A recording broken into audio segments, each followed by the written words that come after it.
Hello friends, welcome to Shreya's LLB notes. आज हम criminal procedure code 1973 का न्यू सीरीज स्टार्ट करेंगे। सबसे पहले हम इस वीडियो में देखेंगे इसके बेसिक कंसेप्ट एंड सेक्शन 1।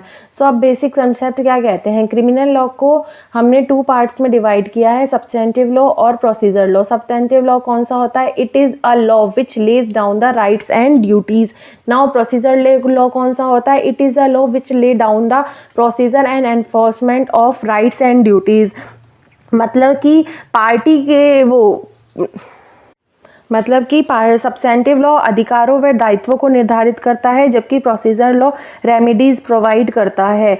जैसे आईपीसी हो गया, आईपीसी में हम बोलेंगे what act amount of various offences and prescribe the corresponding punishment. मतलब कौन से एक्ट्स को ऑफेंस माना जाएगा और उनकी क्या पनिशमेंट होगी, ये हमको आईपीसी में बताया गया है। और ऑफेंसेस का ट्रायल किस प्रकार चलाया जाएगा, ये हमको सीआरपीसी में बताया गया है।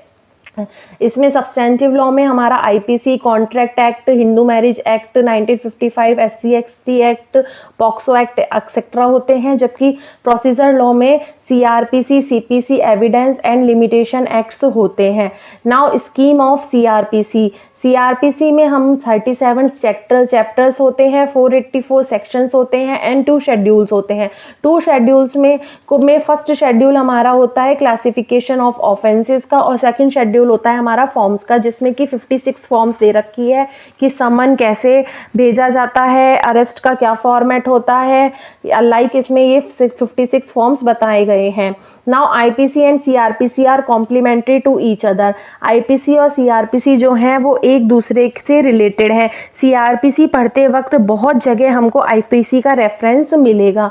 Now CrPC does not effect the special of local laws in force in India में किसी भी जगह अगर वहाँ के लोकल और स्पेशल लॉज को लागू किया जाता है तो सीआरपीसी उसको इफेक्ट नहीं करेगी। दैट मीन्स लॉ और special laws of that area shall prevail over CrPC. Now CRPC 1973 was based on 41st Law Commission report। 1955 में 41st Law Commission को न्यू CRPC बनाने का टास्क दिया गया था, जिसके बाद 1973 में इस CRPC को बनाया गया था। That means CRPC 1973 41 Law Commission पर आधारित है। अगला इसमें आएगा, हम स्टार्ट करेंगे चैप्टर 1 प्रीलिमिनरी।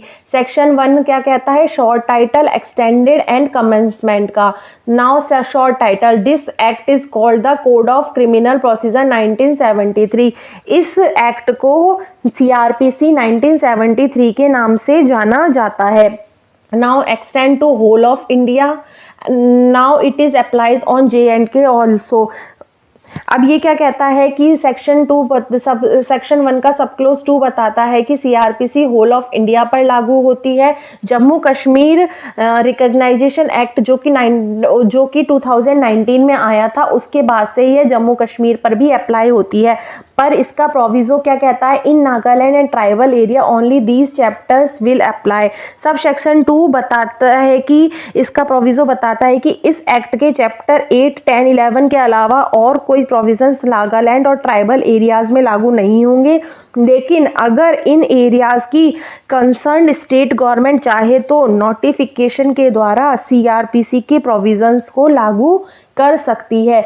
ये हमारा बताता है सेक्शन 1 का सबसेक्शन 2।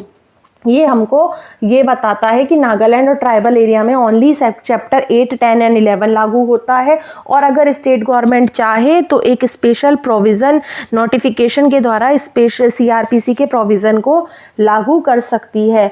आई होप आपको ये वीडियो फ्रेंड्स पसंद आई होगी, तो प्लीज़ लाइक, शेयर और कमेंट करना ना भूलें। Thank you.